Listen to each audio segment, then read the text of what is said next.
नदी पोखरा के जलखन फ्री आ चखिया के धमा टोली के दारू राम राज में दूध मिले कृष्ण राज में घी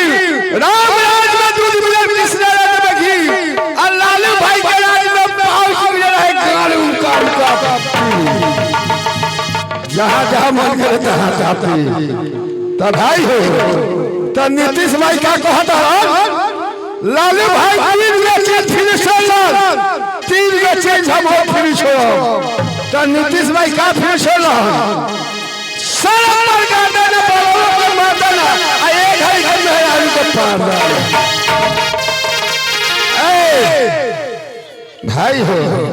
पहले की औरत सब लगा तब का मात पर से लुगा की पड़ी तब बुढ़िया फुले से मारी चट चट ऐसे आई मात पर से लुगा के चलाई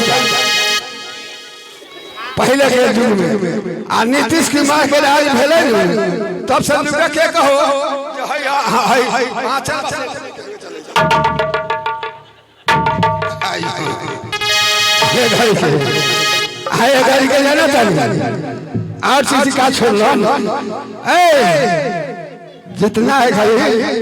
अथी पढ़ाई दे लोग नीतीश भाई नाम की साइकिल दे दे के मन बहका दे रे बाबा कैसे रोड पर न चल जाता तब बुझाई था साइकिल छपुरा रोड से लड़की साइकिल से मरद बगल के चल जाए मगर लड़की सब लेके बगल पूरा रोडे पर लोग चलई था कहई तब भाई हो जितना पढ़ा लिखा रखा औरत जितना पढ़ा लिखा शिक्षित मेहराज रखा अंचल ब्लॉक में भर्ती हो गए चारे ना मरद बारे ना मेहराज अंचल ब्लॉक में और सब कुछ बचा रखा मेहराज सब तो आंगनबाड़ी में चल गया भाई हो अपन जगह पकड़ लग वो सभी पारवा मेहराज खुदरिया बचा रखा हमने के सेवा प्रीति करेला तो शिव चर्चा में छोड़ देहात में कहा मेहरारी सब अपन जगह पकड़ लग मरद लोग हो गल ठन ठन गोपाल